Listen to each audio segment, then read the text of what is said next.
myself and Michael here today are part of the IAPMO group. So IAPMO group is actually International Association Mechanical of Plumbing and Officials. Why are we doing this? Well, we've been here in business for over 90 years, since 1926. We're actually a nonprofit organization. We originally founded actually to protect the health and safety of citizens through good plumbing and mechanical systems. That was how we started 90 years ago. But today, the IAPMO group has grown globally, and we have 29 offices all over the world, and our services has expanded beyond the plumbing and mechanical industry. So this is just a sample of our offices. A little bit about our company. We have many different companies within the IAPMO group. We also have a foundation that helps to provide a clean access to water and sanitation throughout the world. So if you're interested, that's our foundation, I Wish. And myself and Michael are part of the division of IAPMO R&D, which provides certification and compliance services. So in a nutshell, we're a complete service organization. We provide the code and standards development. We have education services. We have many conformity assessment services, from product testing to inspection to evaluation services, auditing, all the way to system certification. But I'm not going to talk so much about this, but I think it's more importantly that I turn this as the next speaker, Michael Meadwell, so he can speak to you about the importance of certification and compliance as you enter the global market. Thank you so much. Okay, now the floor is yours, Mike. Thank you. Thank you. Again, we want to thank you guys for participating today. We hope we are able to provide some useful information, not only about what IAPMO provides, but when Elizabeth joins us here in a little bit later about how we can export our products to other countries to gain an advantage on some of our competitors. So again, we wanted to thank you and also remind you the Q&A. So if you have any questions as this presentation moves forward, just please ask your questions in Q&A and we'll try to answer them as time allows. Some polls as we continue on here. We're going to try to get a little bit more familiar with some of our participants here today. So as I speak, I think Shirley's going to initiate some polls. If you guys could help answer those, it'll give us a little bit more familiarity into your backgrounds. So as you guys take a look at those polls, just a little more information about IAPMO R&T. As Shirley mentioned, we're a certification body. We're accredited by ANAB here in the United States, and we provide ISO 9001, the aerospace 9100, 9120s. For quality management systems, we do the medical 13485. For some of the IT and security, we do the 27001. For the health and safety, we do the 14,000 and the 45001 certifications. We provide some information on IT security. I mean, that's a huge hot topic in the industry these days is cybersecurity. The NIST 800-171 is a minimum requirement currently by the DoD, Department of Defense, that you have to have the 800-171 requirements implemented within your system in order to bid and even be awarded contracts. That 800-171 is then going to mature into CMMC, which is an additional 20 requirements that you have to implement on top of your NIST 800-171 requirements. So currently we're offering gap analysis services towards both the NIST 800-171 as well as the CMMC to help companies such as you guys to prepare and align your quality system in compliance with these requirements that are required by the government. So again, cybersecurity is a huge topic, again, because of the DoD, which is going to currently requires these requirements, and then again, going to enhance these requirements when they implement the CMMC. We offer ISO 9001 for the industries that are interested in just the basic quality management system requirements. We added AS 9100, AS 9120 about 4 years ago. That's been a huge portion of our business over the last few years. And we've grown it quite a bit.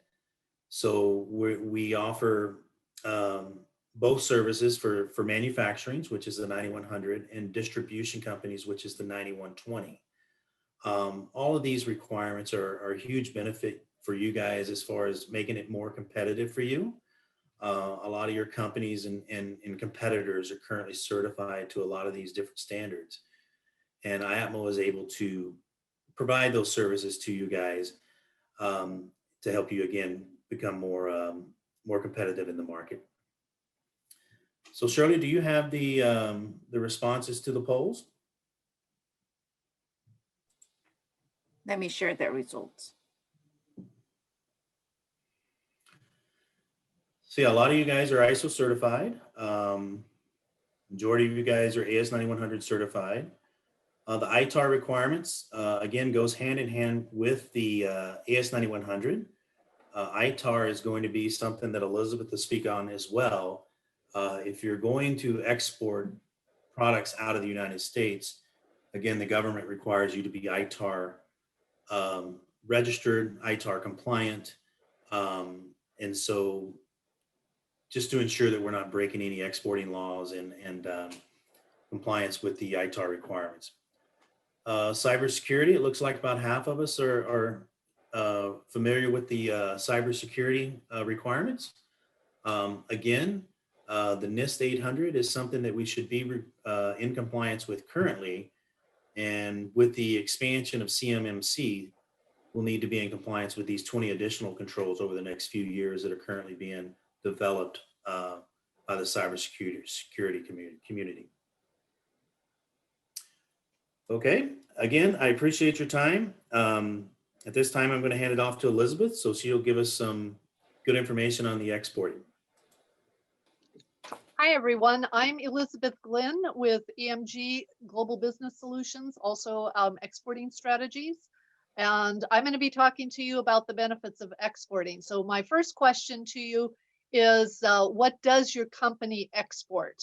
And this is important because, as you see, all these products, components, machinery, even manufacturing services, these are all elements that can be exported. So if these are capabilities that you have, by all means, these can provide you business opportunities. Okay, 50% products. Okay, no machinery. All right, but about 50% of you also export the services. So this is, or you're involved in manufacturing services. And when we get to the nearby global business opportunity, this could be an opportunity for you.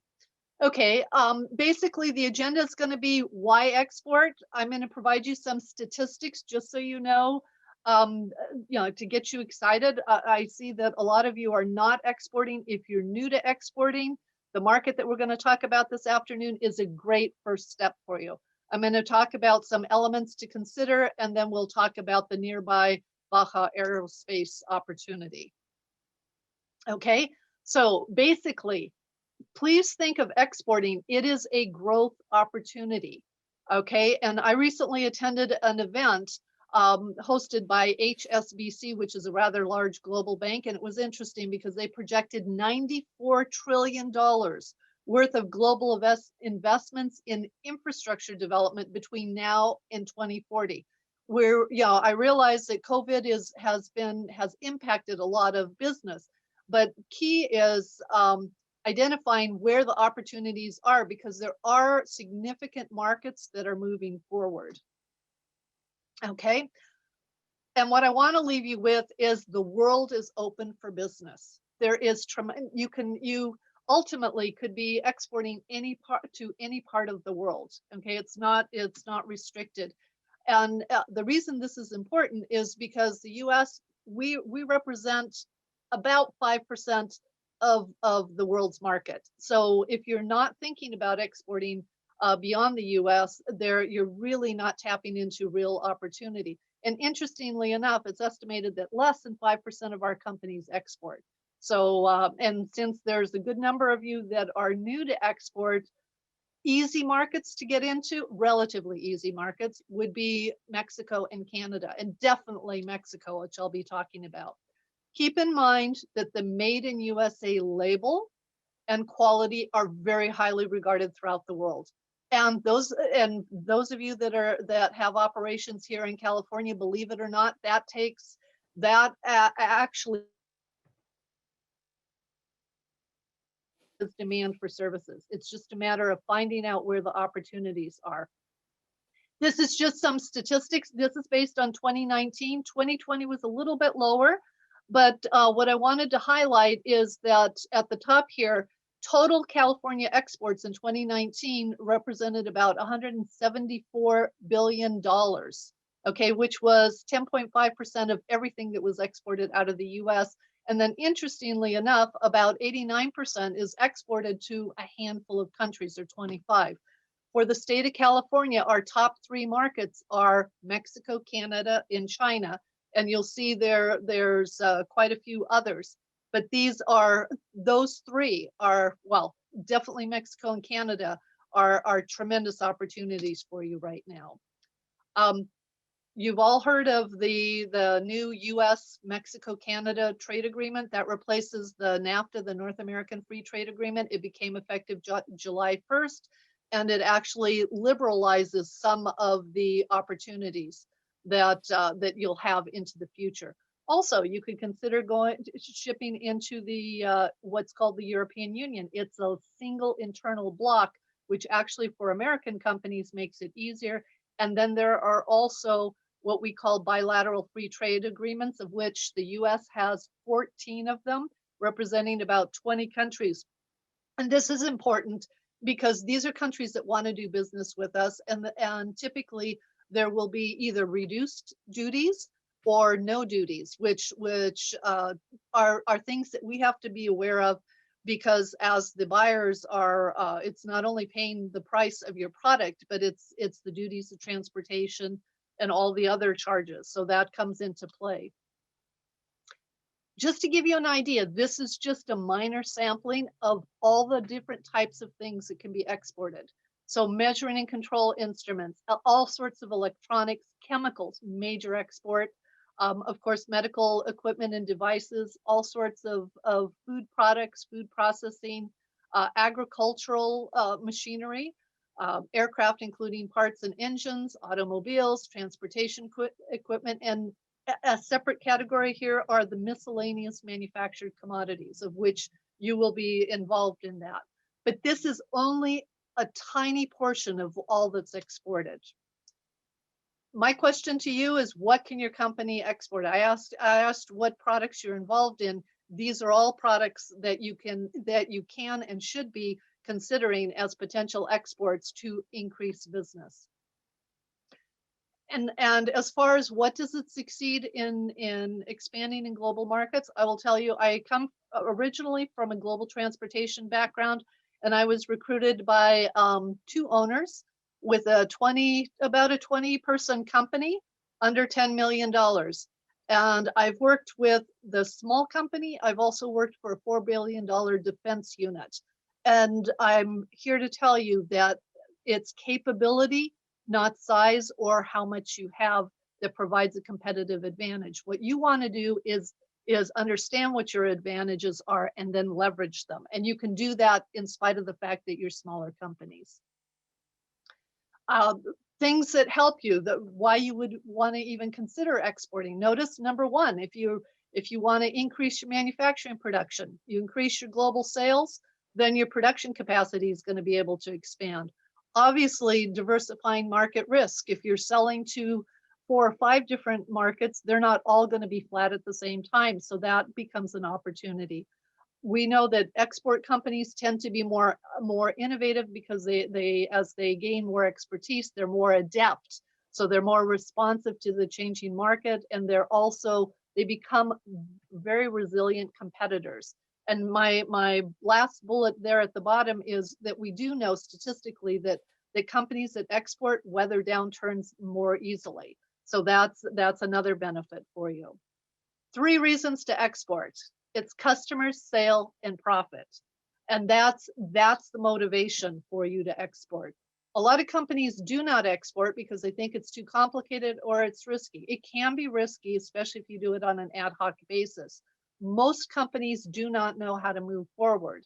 And that's where we're here to help. And ideally, the reason that you're considering the exporting is because it's an added source of sales. It's an opportunity. So yes, it takes a little, they take a little bit more time to invest, but they don't bounce from client to client. So they're actually more solid clients for you into the future. As far as succeeding, I encourage you to understand what the export process is. And if you're exporting, you're going to do a little bit of importing, but you want to do your homework. You want to identify the right products. You're going to do some research to determine which are the best markets. You want to understand what your financial options are, because if you can get the companies, if there's a little bit of flexibility there, your buyers have the potential to buy more product or more products. And also you want to understand a little bit about the transportation. Even though you may not be involved in it, if there are breakdowns, you do get involved. So it does help. There again, the more you learn, the better you understand, the more competitive you are. And that actually can be a strength in building out relationships. So these are just questions to ask. Is my product in demand? How do I find the foreign buyers? And Erica will talk about that. How do I get paid? You know, what is required to ship my goods to the buyer? How do I start? And these are just, if you look at trade.gov, you can, I encourage you to look at, there's a listing there called top markets. So take a look at that and you can see, you can get an idea of key markets, key products that are being exported. You can learn a little bit about doing business, but also there are about 30 plus videos. They're about 3 or 4 or 5 minutes. It'll give you a good sense of what to expect. And that's before you get started, that can be really helpful. Okay, I just got stuck. Okay, so here is the focus. The motivation is growth. The objective are sales. You want to build out your team. You want to have an internal structure that will support your exports so that you can grow exponentially. And ideally, you want to have a firm first market. Learn with that, and then systematically, as you become more established in the environment, you'll be able to build out your business far easier. So I encourage you to grow slowly, but definitely grow. Focus on building out that export infrastructure. And remember, it is an investment in time, learning, and competitive positioning. And right now is a good time since things are a little bit slower, this is a good time to build out your export expansion. And by doing so, you'll result in making less mistakes and you'll increase your profit opportunity. So now I want to just take a couple minutes and talk about what's called the Baja California Mexico Aerospace Cluster. I have a map here. Okay, I don't know how many of you are aware. California sits on the border of that Southern California, Baja California cross-border region is the most active in the world. There is a lot of business opportunity. As you see, we think of Baja traditionally as fishing and a lot of tourism. There is a lot of industrial expansion that's occurring, and you see that a lot of container ships are actually calling directly into Baja. So that's just an indication. We have American companies, Asian companies, European companies. There's a whole mix. There are about 500 multinationals across the region. Key sectors include aerospace, electronic, medical device, and of course the manufactured miscellaneous products, but also consumer products, food products, packaging. But these are the key, and and I will tell you, the aerospace is one of the key and expanding groups. In fact, there's something called the Baja Aerospace Cluster. It represents more than 70 companies. And as I was just talking to the Baja trade team about a week and a half ago, and the sector is actually up 10%. More importantly, what's of interest to you is that it represents over $1 billion worth of supplier needs. How many of you are aware of that? It's 3 hours away, okay? We're really lucky. It's all about speed to market and geographic proximity. If they don't buy from our California manufacturers, they go to Arizona, they go to Nevada, Illinois, or the world. You have a unique opportunity to be a supplier to any number of these companies. And then this is just a list of the companies that actually I've been to a handful of these. Eaton, Honeywell, Boeing established operations there in 2019, Gulfstream. So for example, if you're already doing business, if you're a supplier to Honeywell, I would encourage you to reach out to your contact in Honeywell, let them know that you know that they have a subsidiary in the Baja Aerospace and maybe even Mexico region. How can you help them? That would be the first part of your strategy. And then the second part is to go ahead and get involved in either a B2B or a trade tour where you start to get connected with these procurement teams, because they do have decision-making capability. And with global business, relationships are important. You can start building those relationships. Also, I will share with you, in November, there was they actually had a 2-day Baja Aerospace sector conference, and it was interesting because the entire conference was in English. So language is not going to be an issue for you. You saw this in the program flyer. This is just a sampling of listings. So those of you that are involved in this, I would urge you to reach out to me so that we can start getting you connected with the economic team, so that we can build up those relationships. Okay, there again, if you're looking to increase sales, we're really lucky to have a nearby market.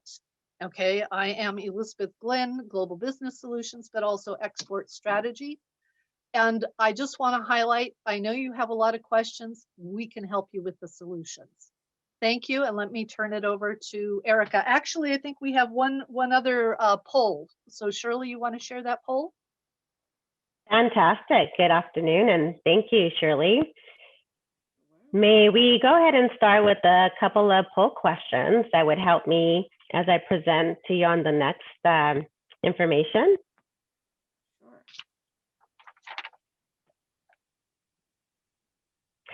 Number one, the poll question is your company currently manufacturing in the United States of America? And the second question is, which product categories do you manufacture? Select all that apply. And lastly, if you are exporting, which countries do you currently export to? Well, good afternoon, everyone. I will be presenting to you about a great government resource known as the U.S. Commercial Service, which is comprised of America's export experts. We are a U.S. federal government agency that has export experts who are dedicated and readily available to help you grow your sales. It is very easy to get plugged into our global network, and I will share with each of you on how we are structured and how we can help you grow your sales. Let me first begin by explaining to you how we are structured. We have offices throughout the United States, from Alabama to Wyoming and in between. As you can see from the list of U.S. Commercial Service offices on this slide, I am based in California within our Ontario office, which is also known as the Inland Empire, and our local office supports companies in Riverside and San Bernardino counties.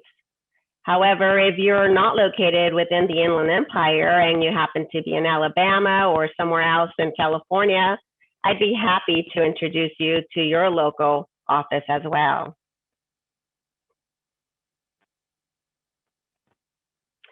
In addition to our offices throughout the United States, we also have offices within our U.S. embassies and consulates overseas in over 75 countries, from Algeria to Vietnam and in between. Together with our offices throughout the United States and our overseas offices, we have a unique global network. We have nationals of the country, my colleagues, of whom I work with to support my clients overseas. On both sides of the ocean, we are here helping each company become successful internationally. The mission of the U.S. Commercial Service is to grow U.S. exports to increase jobs in America. If we can help you find and introduce you to qualified buyers, distributors, representatives, or partners in any country, the more orders you will receive, the more manufacturing you will have, and more jobs will be created as a result of this. So an increase in U.S. exports equals more jobs in the U.S.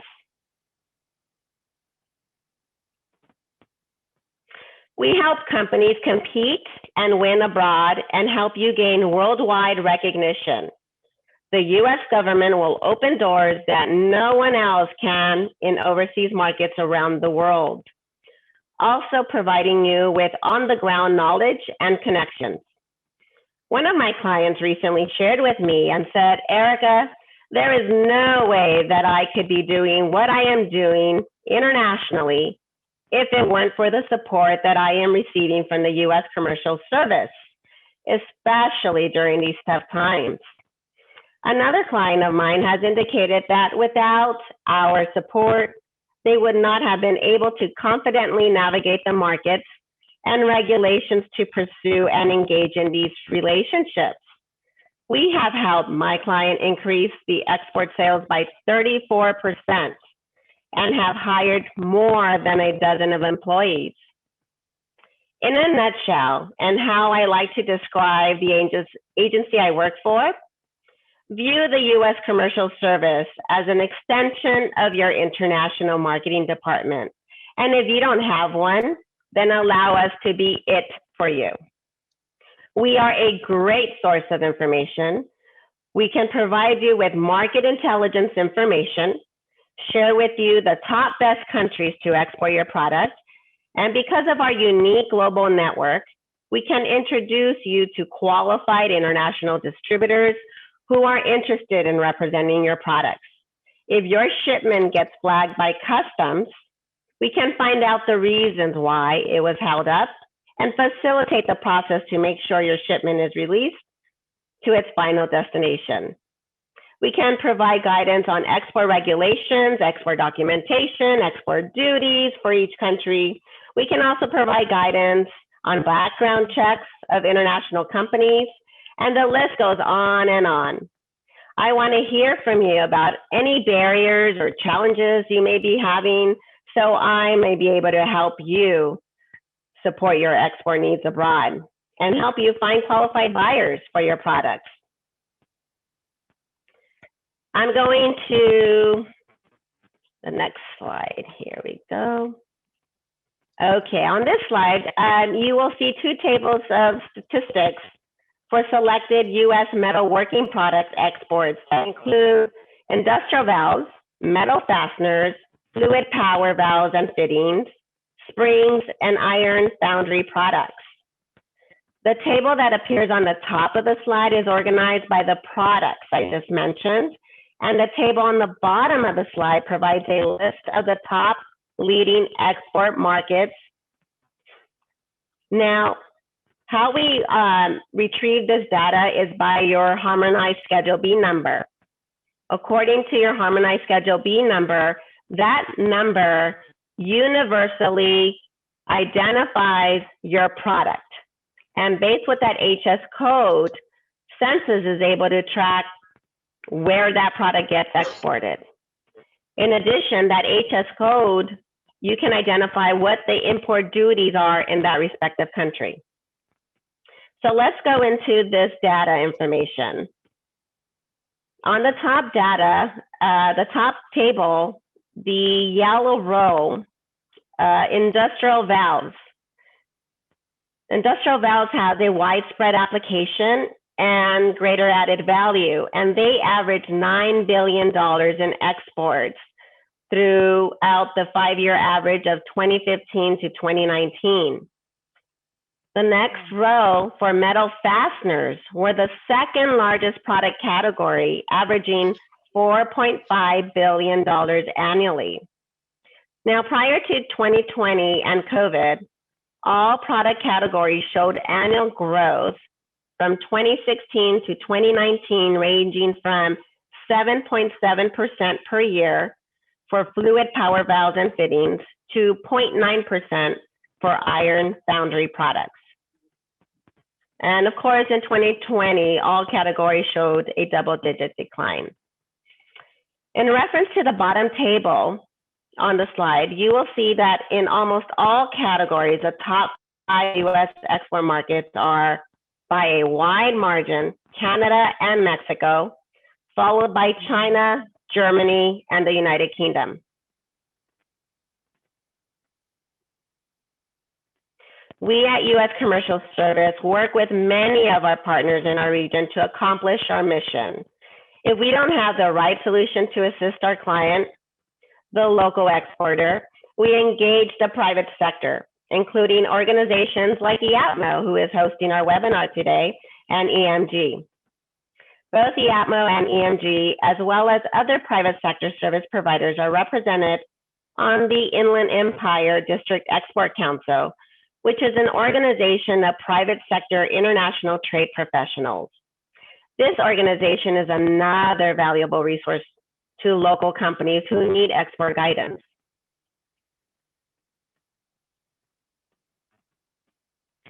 Now, you might wonder, what do you need to do to get plugged into our global network? It is very easy. You need your local U.S. Commercial Service office in your area. Once you do, through one person like myself, you will now have representation in every country. Yes, you will have advocates representing you in each respective country. If you would like to know who your local specialist is in your area, please email me directly and I would be delighted to introduce you to your specialist. You may email me at erica.ramirez@trade.gov and provide your company and product information, as well as your company location. And then I will make the introduction. Also, if you would like me to generate a report for the top export countries for your product, I'd be happy to do so by, all I need is your HS code number. And if you don't know what it is, I can certainly help you. My name is Erica Ramirez, and I am the Senior International Trade Specialist in Ontario, California. And we cover all of Inland Empire, along with three other of my colleagues. Feel free to also join us on LinkedIn and Twitter to receive daily updates. Thank you for your time. Thank you, Erica. That was very good presentation. I hope the audience here are learning something new. So with that, we're gonna open some questions from anyone that wants to ask the questions while we have the panel here for the export. So let's see here. Is there any questions that any of the participants want to raise? You're welcome to, and I can always open the line if you would like to. I think there's a portion to raise your hand. Okay, well, there is a question here from Lorenzo. Can we get a copy of the slideshow presented? What we will do is we will provide you guys with the link of the today's presentation, and you'll see all the slides in there. So I hope that you find it helpful on that. So is there any other questions that you want to? Oops, sorry, I think I just accidentally. You're very welcome. So is there any other questions that anyone wants to ask? Shirley? Yes. This is Elizabeth. If I may just share, Michael had mentioned the idea of the ITAR and also the AS9100. You know, for the manufacturers, please keep in mind for the aerospace cluster, and typically in globally in general, you need to be AS9100 certified. Compliant isn't enough. You need to be certified. So those companies that are already certified, you're in good position. Also, I have been on about 6 trips to in that Baja industrial region. So I visited Honeywell, Eaton, United Technologies. These corporations, if you're doing business with them here, you probably have a very good transition to working in other markets. It's just a matter of developing those relationships. Indeed. Thank you, Elizabeth. Oh, and here Nick. we are. We have a special guest that able to join us here. We have Nick Reuters. He's actually the Director of International Sales from the brand that everybody knows here, from Superglue. So he's been doing a lot of international work, including exporting into the Baja area, the Mexico area. So Nick Reuters here, if you don't mind, you can share about all the experience that you have. Sure can. Thanks for having me here on the webinar. As Shirley said, I'm heavily involved with exporting. It's a glue company that has a commodity that's very much in demand overseas. One of the many markets that we do tackle is obviously Mexico, right next door. If you don't export, you're only really servicing 5% of the customer base in the world. So exporting really does help grow the business, and most companies that want to look at exporting, Mexico would be a natural match because it's right next door, and logistically speaking, it's a very easy market to access. We've been in that market for about 30 years, going through NAFTA and now the USMCA. Our company does operate a maquiladora in Tijuana, which is basically a bottling facility that works with the benefits of having a special free trade zone agreement. And that helps a lot when you want to tackle the Mexican market with products that might have a benefit in industrial areas of manufacturing. And that's really what we do in Mexico for the most part.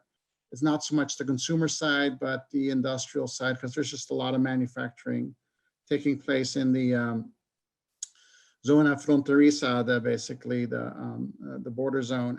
And the benefit of having a maquila operation in Mexico, and it might benefit some members here if they have that connection. If you supply from the United States into a maquila zone-based operation for their needs,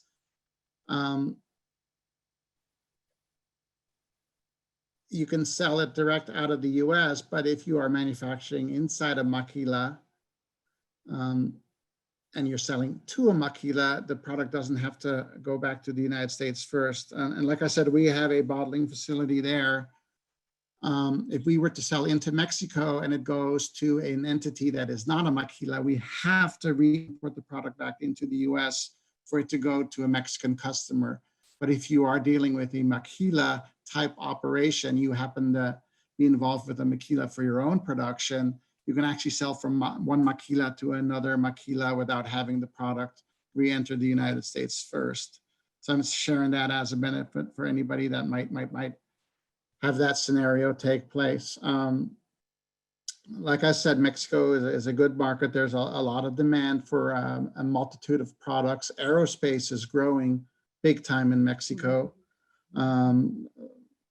Obviously, we're doing glues, but also mechanical fasteners, anything aviation related out of the US, big demand. Same goes for electronics, printed circuit boards.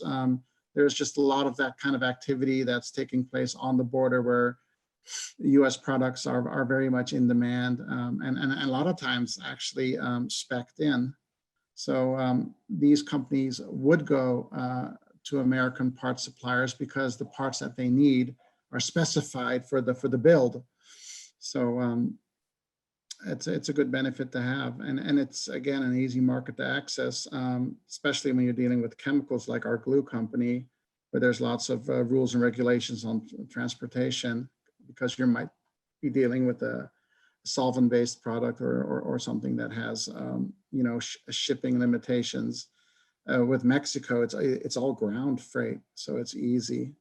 It's very easy. And with the new USMCA, the paperwork side of it is a lot more smoother, and your brokers will be very well aware of that. So from a red tape point of view, it's easier to get product in there when you compare USMCA with NAFTA. So I urge anybody that is looking at expanding their business to look at the Baja side or the zone in general. And by the way, there's also maquilas inside the interior of Mexico if you want to tackle that area too. They're not all limited to just the border operation, but the big ones are in Tijuana and Monterrey, where there's just a lot of activity. So that's pretty much my experience on that part. Thank you, of Nick. doing So if business. somebody's new in thinking about going to Mexico, do you have any like advice for them? What to start with? Yeah. I mean, it just depends on which market you want to tackle. If you want to go industrial, you can sell American product, no questions asked, American labels. It's for professional use. It doesn't have to meet the Mexican standard. If it's going into a maquila, it's even easier. Consumer products, on the other hand, that's a little bit more tricky. It has to be either full-blown Spanish or, what they call a mirror image, English and Spanish, a bilingual design, same font, same size. So you do have to tweak your product possibly if you want to go into Mexico with it, if it is a consumer product. There's an exception to that rule too. If you are in the business of selling consumer products and you want to go into Mexico, but you want to sell American designs, you really can't do that based on the normas mexicanas, unless you sell those consumer products into the maquilador. There's another exception. A lot of these maquilas in Mexico are basically, because they're on free trade zones, they have their own rules and regs, and people that work there can shop there and even buy product from the US that meets the US standard and doesn't meet the Mexico standard, but it can be sold within the maquila region, even for consumers. So it's a little bit of an exception.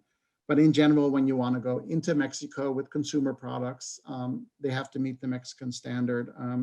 All our business on the consumer side in Mexico is for the most part private label, because you have to meet their standard, and a lot of companies, they'll just go with their own design. So there's a lot of opportunities in Mexico, even with private label, and with that you can meet their requirements better. So I hope that answers people's worriness, about entering a Mexico market. And I believe in U.S. Commercial Service also has an office in Mexico. Correct me if I'm wrong. right, yeah, Mexico City.